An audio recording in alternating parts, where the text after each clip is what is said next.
Hi everyone. Oh, there we are. We're live. Hi everyone.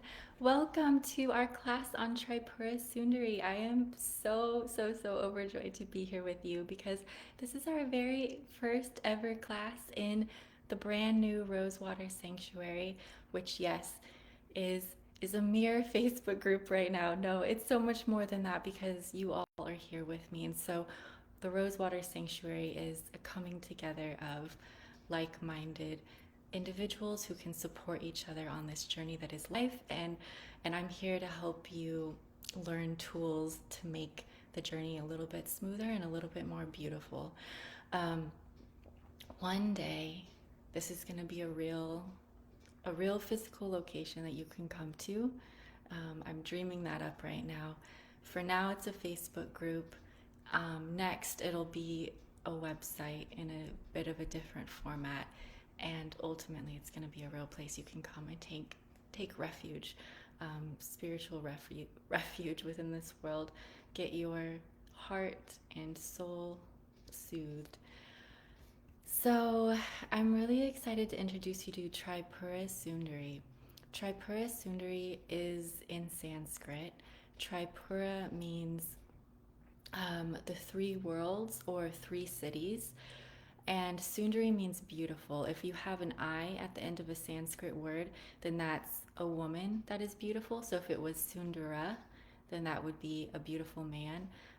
Sundari is beautiful woman. So we have um, the three worlds, beautiful woman. There is a goddess in Hindu tradition named Tripura Sundari. There's beautiful stories about her, which, if you're all interested in, we could tell those stories another day. But for today, I just want you to know that she exists and she's considered to be the most beautiful woman in all the three worlds or all the three realms. And I want to give this class to her, give the Rosewater Sanctuary and all that we're doing here to her. The Rosewater Sanctuary is really all about the goddess. Um, and so, yeah, I am giving this class as an offering to the goddess. In Ayurveda, so if any of you, I think most of you who are here are familiar with Ayurveda, but just in case there's anyone who's new to Ayurveda, Ayurveda is simply a holistic healing system, a natural healing system. It's more than 5,000 years old and it stems out of India. Um, so within Ayurveda, there's an ancient formula called Tripura Sundari, and it refers to three herbs that are said to bestow beauty, especially when taken together. So, one thing I want you to know about herbs is that herbs are so magical. They have so many amazing properties um, for helping heal the body. The body is holistic, so we see there are benefits of herbs in helping heal our very physical, material body, like if there's a wound on your body or if you have high blood pressure or something like that, there's herbs that can help that. Or if you have a hormone imbalance, things like that. But we're more than just our physical body. We also have an energetic body or a pranic body. We have an emotional body, a mental body, and at the core of it all, we are our soul. So our soul is said to be situated in our heart. The seat of the soul is the heart. So, hey, side note, if you ever are trying to figure out how to get in alignment with your soul, turn to your heart, because it's like the doorway to your heart or to your soul, considering it's the seat of your soul. Okay?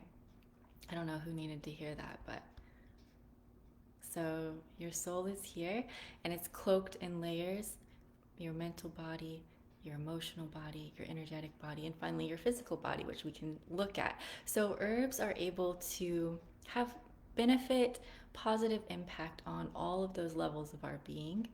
And the fun fact about herbs is that when you bring herbs together, each herb has all of these different ways that it can benefit us emotionally, mentally, physically, right? So if you're going to make a formula, anything that is a commonality between all the herbs in the formula is going to be highlighted and is going to become kind of like the main theme of that formula, right? So it's like when you get together with your friends, whatever the commonality is within your friend group, that's what you're going to talk about. If you have um, friends from work, you're going to probably talk about work when you hang out together. If you have friends with little kids and you have little kids, you'll probably talk about your kids when you're together. If you have friends who are doulas and you're a doula, you'll probably talk about doula work when you're together, right? So, oh, Marisa, hey, I just saw your message. Welcome. I'm so glad you're here. Right now, I'm not able to like see who's here, just the way my desktop is set up. So, hi, everyone. It's good to see you.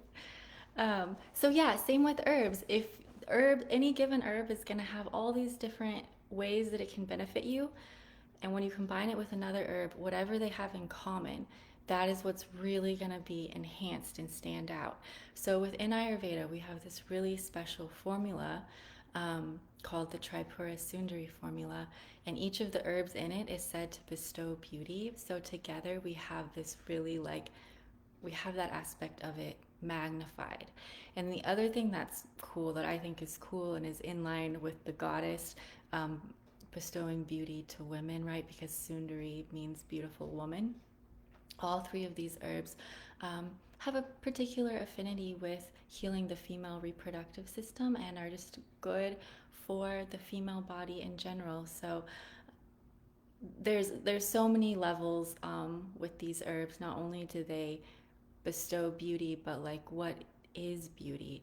Beauty is a reflection of health and of being in line with your soul and of being very vital.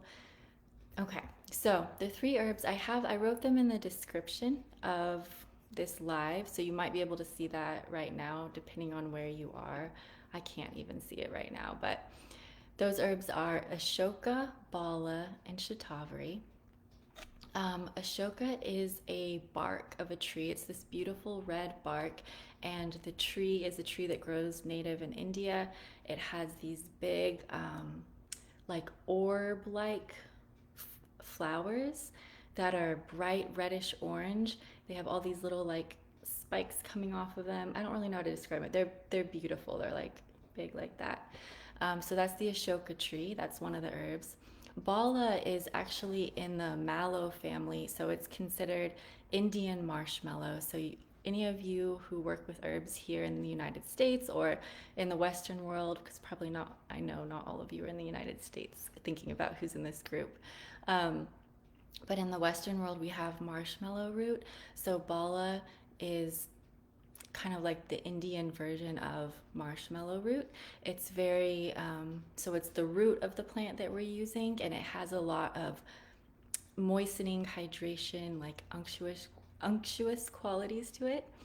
And then shatavari is another root.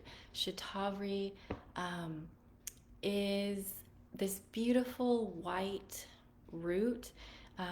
Just like bala, it's very hydrating and moistening, and it actually has an affinity with the moon, so it has a very cooling, moon-like energy to it. But let's take a minute and look at all of these as individuals, and then we'll bring them back together, and I'm going to teach you a few different ways that you can utilize these herbs in your life. Okay?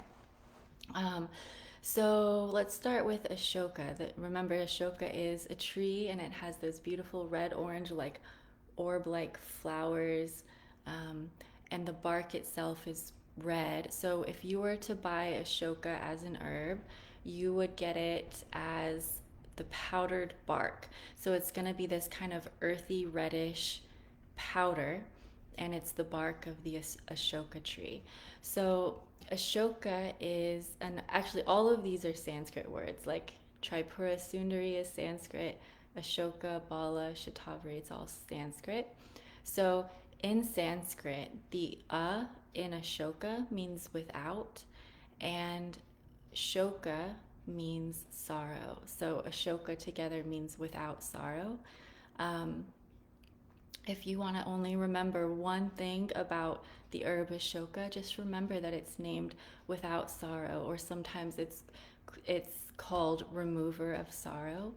And you could just think of using it that way.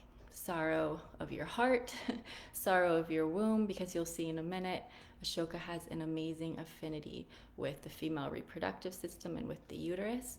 So it's very common for us to hold sorrow in our womb space, or even just in our pelvic bowl. It's a convenient way to hide things that we're not ready to process or take care of. So ashoka can help with that. Yeah, so remover of sorrow, without sorrow. And sometimes it's said that the word sorrow here is also referring to pain. So we see there's a quality of ashoka that it's able to remove pain or help relieve pain. And when you get to look at it in a more scientific light, the ashoka tree extracts have analgesic properties, and an analgesic is anything that helps relieve pain. So in Ayurveda and in, oh, Bridget is here too. Oh my gosh, wait, I have to stop and say hi to Bridget. She says, always so special to tune into your live classes. I wish I had the time to listen all the way through. Oh, I love you too, Bridget. You can come back and watch the recording, okay? It's really nice to know you're here. Sending love to you and your girls. Marisa, I'm sending love to you and your girls too. Both of you have sweet girls, sweet daughters. Okay, so ashoka, let's see, what was I saying? Um, well, yes, I was saying that in the Ayurvedic pharmacy, oh wait, Sona Fimka is here too. Hi, beautiful. I hope you and your son are good. It's good to see you. Um, I'm so excited to be here with you guys. Okay, so what I was saying is that in Ayurveda, in the Ayurvedic pharmacy, which the Ayurvedic pharmacy is herbs and minerals, etc., um, ashoka is the foremost uterine tonic. So, what is a tonic? It's something that strengthens and tones. So, a uterine tonic is going to strengthen and tone the uterus. It also helps support a healthy female reproductive system in pretty much every way you can think of. It helps support a regular menstrual cycle, promotes healthy endometrial tissue. So think of that if you or anyone you know has trouble with endometriosis. It promotes healthy ovarian tissue as well. It helps promote a normal, healthy, comfortable menstrual flow, because in Ayurveda it's considered that the menstrual cycle, the menstrual flow, the period shouldn't be painful or uncomfortable. And if it is, then that's simply a sign that there's something out of balance. And if we listen to that, we can figure out what's out of balance and do what we need to bring ourselves back into balance again. And then that pain will go away. So yeah, ashoka is something that's called upon in Ayurveda for pretty much any kind of gynecological disorder that you can imagine. And then on the other side of it, so that's where we have lots of physical benefits of ashoka. On a more like mental emotional level, it's known to be antidepressant, and like I told you, it also is a remover of sorrow. So antidepressant, remover of sorrow goes hand in hand. It's soothing to the nerves as well. And then as far as like the beauty side of things go, it is really good for skin conditions including acne, psoriasis, and dermatitis. And it reduces swelling, and it reduces excess heat in the body. And a lot of times excess heat in the body can come out as skin eruptions and honestly even just emotions that are frustrated or angered, like hot emotions. So this is our beautiful ashoka. If you remember only one thing about her, remember that she's the remover of sorrow. And then that can include being the remover of pain, and that she's there for the female reproductive system in pretty much every way we need. Okay, so our second herb is bala. And bala in Sanskrit literally means strength. So bala is the one that is like our Indian version of marshmallow. Something, a side note that I want to point out about bala is that bala, especially bala seeds, have ephedrine in it. And because of that, at least here in the US, you'll have to see if you're not in the US what the case is in your country, but it's considered not safe to take internally because it has ephedrine. Um, Now, when the studies are actually done on the version of bala that's used for medicine in Ayurveda, the seeds aren't really used, and that's where the highest percentage of ephedrine is found. And there's really minimal ephedrine in the rest of the plant. Um, but there's a lot of places like Banyan Botanicals, for instance, which is an Ayurvedic herb supplier here in the United States, that's no longer like legally allowed to sell bala for internal use. It's only allowed to be used for external use legally. And if you go to WebMD, like I don't know if you guys know WebMD.com, it's a very, very harsh critic on herbs, but that's nice in a sense because you can find out just some harsh facts about what Western medicine thinks about different herbs, and you can get some very scientific views. So WebMD says like don't use bala internally. Okay, that it's not safe. Don't use it. Um, we are, however, in the US still legally allowed to use bala for external use. So that could be in massage oils and in herbal baths. And that's why today I'm going to teach you 3 ways that I just realized we have such a tripura going on of three different worlds. So we have our 3 different herbs, and we have 3 different ways to use them that I'm going to teach you, which is a tea, an herbal bath, and an herbal oil. So it would be like illegal for me to tell you to use bala in a tea and take it internally, but I just want to say that like I do take that personally from time to time, but I can't tell you to do that. Don't do that. But what you could do instead is substitute bala for marshmallow root, which is something that's readily available here in the United States, and that would be like legally safe to use in a tea. Okay. Um, but what we can do is we could put it in an herbal bath, or we could make a massage oil out of it, and then that would be safe and legal, etc. Okay, so that's where we're going with that. That's my side note on bala. If you ever need to replace it for any reason, you can replace it with marshmallow root. Okay, but bala means strength. And what's so beautiful about bala is that it strengthens the physical body. It will literally make your hair stronger. It will make your skin stronger. It helps the bones and ligaments and all the tissues of the body strengthen, but it also imparts a spiritual strength. So the ability to endure hard times, which I would say life as a whole is a hard time to endure, not to be depressing. I think that life is very beautiful and very painful, all rolled into one, and that's what makes it so beautiful. But it can be a lot to endure, especially I know there's a lot of mothers here. I'm a mother. It's so hard to be a mother. It's like unbelievably hard. So Bala can give you strength um, to get through that. And I've definitely had experiences where I've used Bala in some capacity, and I'm like, oh my gosh, I was thinking of myself as weak, but actually, I totally got this. I totally can handle this. I can keep going. Um, so, I want to point out some things.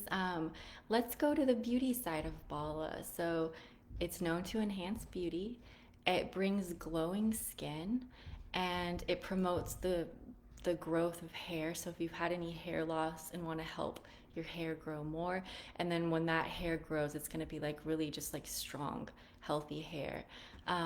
It also augments ojas. So in Ayurveda, there's something called ojas, but for the purposes of this class, let's just look at it as the overall vitality of the body. So if if our body is very healthy and very vital, we're going to have a stronger immune system because the whole vitality of the body is like the immune system. And there's going to be like a glow about you. And so that whole energy in Ayurveda is called ojas, and bala augments ojas. And it's also an aphrodisiac, although, to be honest, a lot of herbs are aphrodisiacs because, for the most part, things that make the body healthy and more vital are aphrodisiacs. Um, Bala calms the nerves. So we have a few commonalities because remember, ashoka soothes the nerves, bala calms the nerves. That's the same thing. Um, they both enhance beauty. So when we pair them, we're going to see that coming out. And then bala helps with both male and female infertility. Um, so that's something to just keep in mind if you or anyone you know is struggling with infertility. Bala can be helpful for that. Although you definitely want to see like an Ayurvedic practitioner to figure out how to utilize it.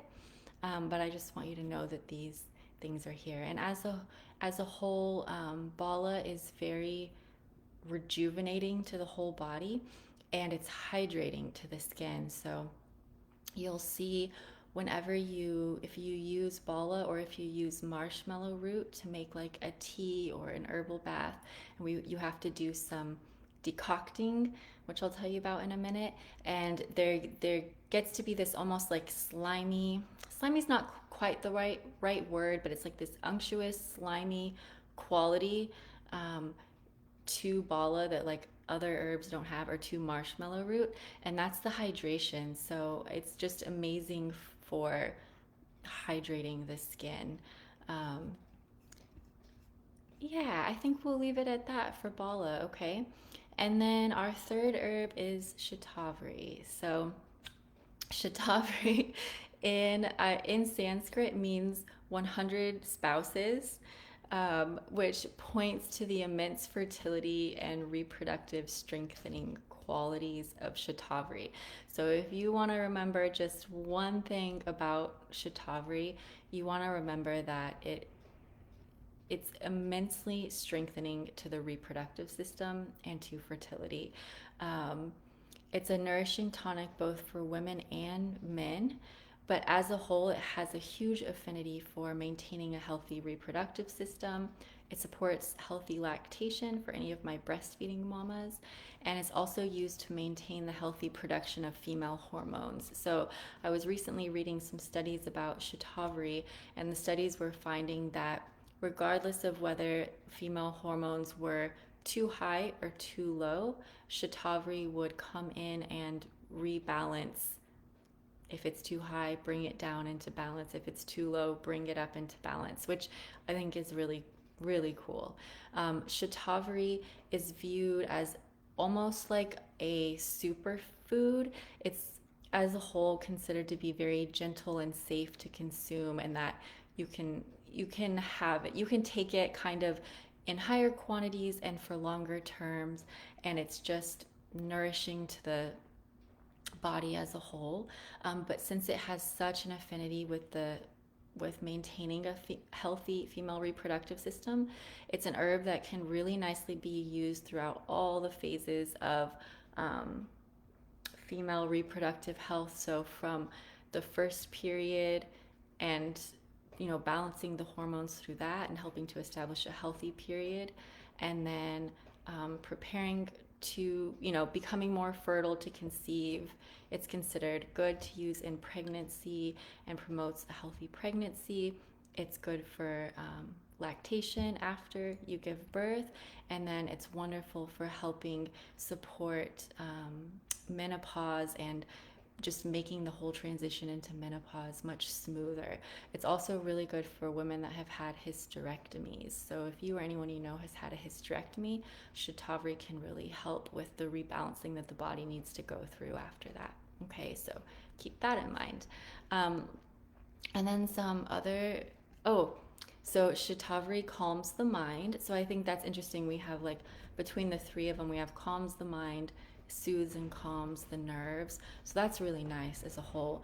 And then some other energies that I absolutely love about shatavari is that it helps promote love and devotion. Um, and it's very, very sattvic. So in Ayurveda, sattva, so something that is sattvic has a lot of the quality of sattva. And sattva is anything that is pure and harmonious and brings you greater health and brings you into balance. So there are some things that are inherently sattvic, and there are other things that are only sattvic if you use them in a certain way, and you could use them in other ways and then they wouldn't be sattvic anymore. But shatavari is something that is very sattvic, and it's very pure and harmonious in nature, and so it's going to bring more purity and harmony into your life. The energy is pure, the energy is harmonious, and its capacity to promote love and devotion is just so beautiful to me.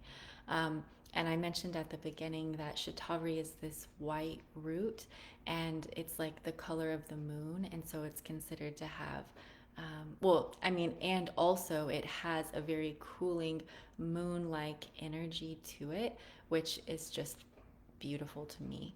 And just like bala, shatavari is also very hydrating to the skin, moistening, unctuous in quality. So it gives you that really nice, like, dewy glow of nice hydrated skin. So yeah, that's our three: ashoka, bala, shatavari. Just remember, ashoka is the remover of sorrow. Bala is for strength, both physical and spiritual. And shatavari is so um, so incredibly, immensely healing and nourishing and strengthening to fertility and female reproductive system that you could have 100 spouses. No, who would ever want that? No one would ever want that. But that's literally the translation of the name. Okay, so let's talk about how you can use these. Um, the recipes I'm just gonna go over right now. After I end this live class, I'm going to copy and paste them into the description of this class here. So those of you who are watching live, just come back to the group later and you'll be able to see where I put these three recipes, and you can copy and paste them so that you have them. And if you go to make them and you have any questions, just come back here and ask me. But the first one is a tea, right? And so we said that in order to be like in line with like legal regulations, I can't tell you to use bala in the tea, so we're gonna make our tea with marshmallow root instead. And all you want to do is take a quarter teaspoon of each of the three herbs. So just 1/4 teaspoon of each of the three herbs: ashoka, marshmallow root, and shatavari. And you're gonna put it in. I like to do about 1.5 cups of water in a pot on the stove, and just bring it to a gentle simmer and let it simmer about 15-20 minutes. I'll write more specific. I'll make it more specific for you. I do everything a bit whimsically in my life when I write it down in the description here. But all you want to do is just let it simmer on the stove about 20 minutes and then strain off the herbs, pour it into a mug, and you can add anything you want, like a little bit of milk, like almond milk or oat milk, whatever you like, and a little bit of sweetener. I really like it with maple syrup personally. You could add honey also, and that's all. That's your tea. Really simple. Bath. Okay, so how often to take it is a great question, and also there is some contraindications. So how often to take it? With herbs in general, it's good to take herbs for a small amount of time and then take a break. So with these herbs in particular, I wouldn't take them for more than like a month at a time, and then take a couple months off and then come back and take them again. So that's really nice. Like if you take something too much, you can throw yourself out of balance like in the opposite direction that you started with. So we want to do like some time taking something and then step back from it. Another way you could do it is take it like 3 or 4 days a week, every week for a month, and then take a few months off. Okay, I think that would be really nice with the tea. Um, Shatavari is in general safe. Marshmallow root too is pretty safe. Bala is apparently not supposed to be used at all. Ashoka, however, should not be used in pregnancy. Okay, so if you're pregnant, don't use ashoka. You could totally just use the other ones while until you're not pregnant. And let's just say too that if you have, here's the things you want to check for. If you have any allergies, if you are pregnant or breastfeeding, if you are on any medications, and if you have a medical condition, those are signs that it's important for you to go check before you take any herbs and make sure that they're safe for you, okay? So if you have any of those things, you're pregnant, you're breastfeeding, you have an allergy, you have a medical condition, or you're taking medication, search the herbs plus whatever it is that you have and find out whether or not it's safe, okay? That's most important for tea because of internal use. Once we get to external use, it's a lot more forgiving, but it's still something to take into consideration. So as far as a bath goes, you're gonna make the bath similar to the tea. So what you want to do is get a big pot and fill it with water. I like to put about 8 cups of water, but I don't always measure it out. I just kind of like fill up my big pot with water, and I bring that to a boil on the stove. And then I turn it down to a simmer, and I add 2 tablespoons of each of our herbs. So 2 tablespoons of ashoka, 2 tablespoons of bala, 2 tablespoons of shatavari, and you're going to leave the lid off and just let it simmer for about 30 minutes.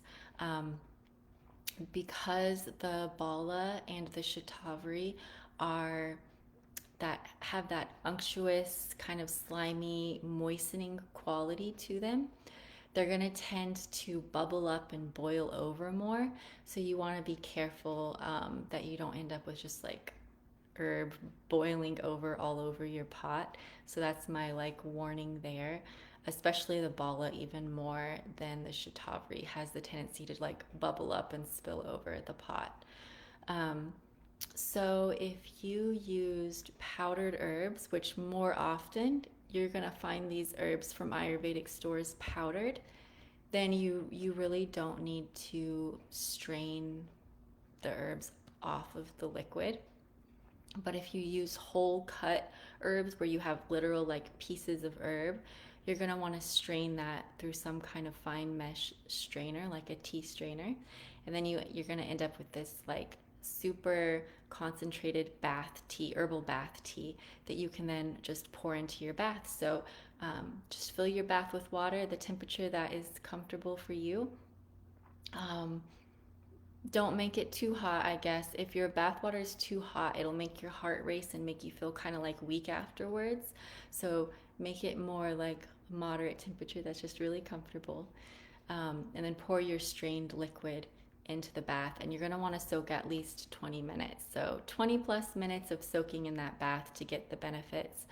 20 minutes is like kind of the mark where you really start getting the benefits. If you are in there for less than 20 minutes, you might miss something, some of the benefits. Okay. And then for the oil, and again, I'm going to write this down for you, so don't worry about memorizing it all right now. But for the oil, if you want to make like a beautiful massage oil that you can massage your body with, I would really recommend using sunflower oil. I think for this class, I'm going to go with sunflower oil. There's a lot of different oil choices, but I'm going to say sunflower for this class, okay? So what we want to do is have 1 ounce by weight of our dry herb, and we want 7 ounces by volume of our oil, and so I'm going to recommend sunflower oil for this. So we want 1 ounce of the blend of our 3 herbs. So that means we can have a third of an ounce of ashoka, a third of an ounce of bala, and a third of an ounce of shatavari. And all you're going to do is take a jar that is clean and dry. It's really important that it's dry. We don't want to mix any liquid, any water in with our oil. That would make it spoil, right? So you have a nice, clean, dry jar.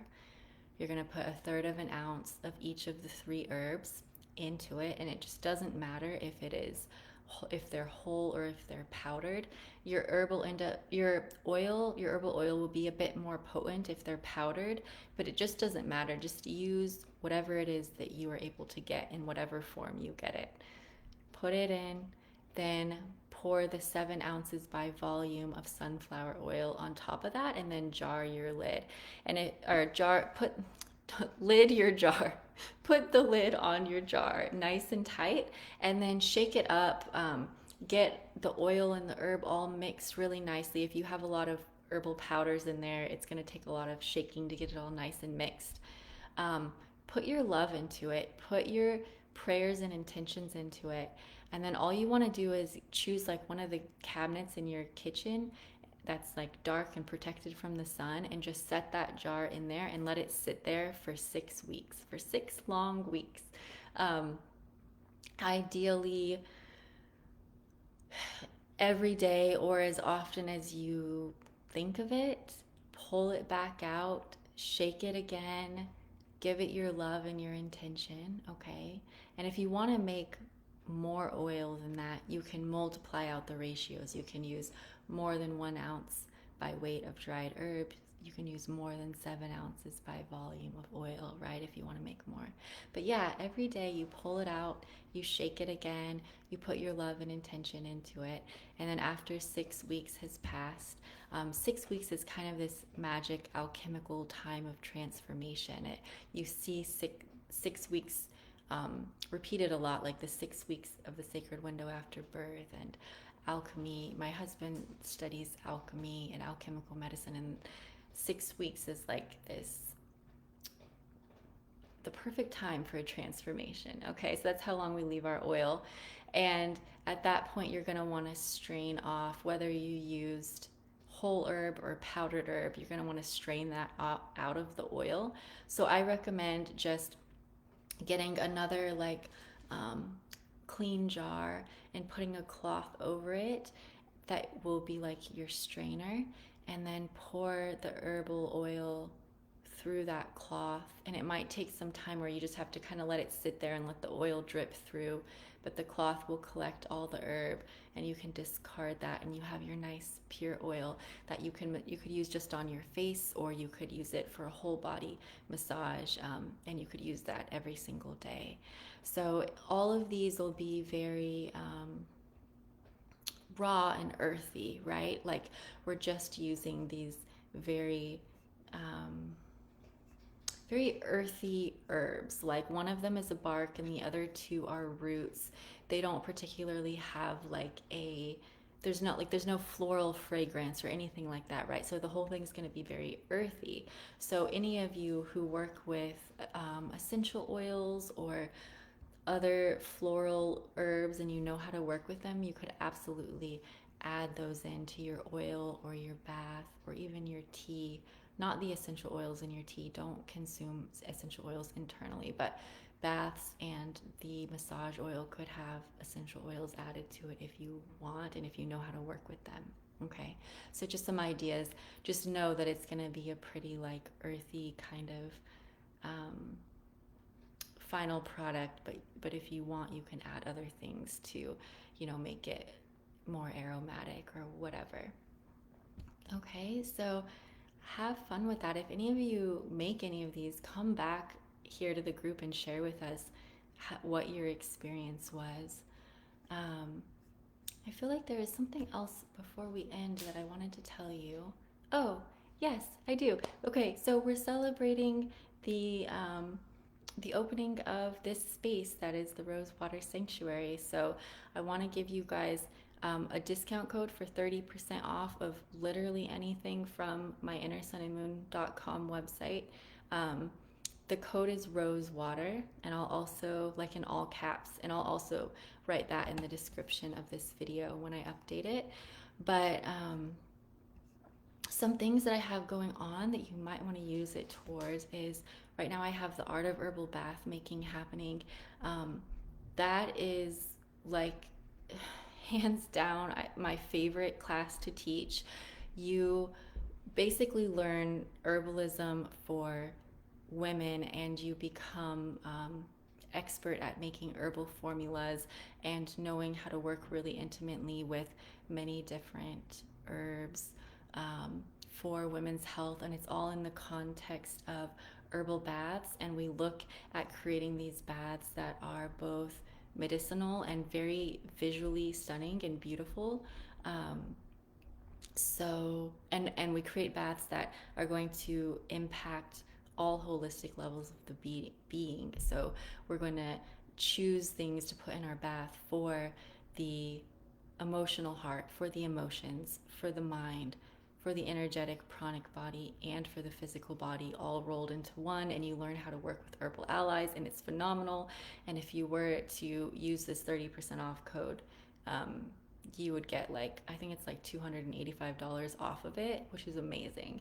And then we have a really special guest teacher named Sophia Lavender.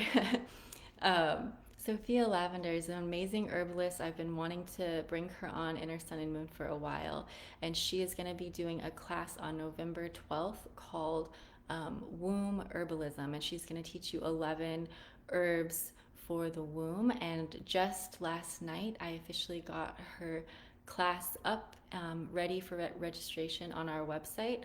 So I'll put the link to that in this description as well. But it's only $70. You could get $30, or not 30. You could get 30% off. I have no idea what 30% off 70 is.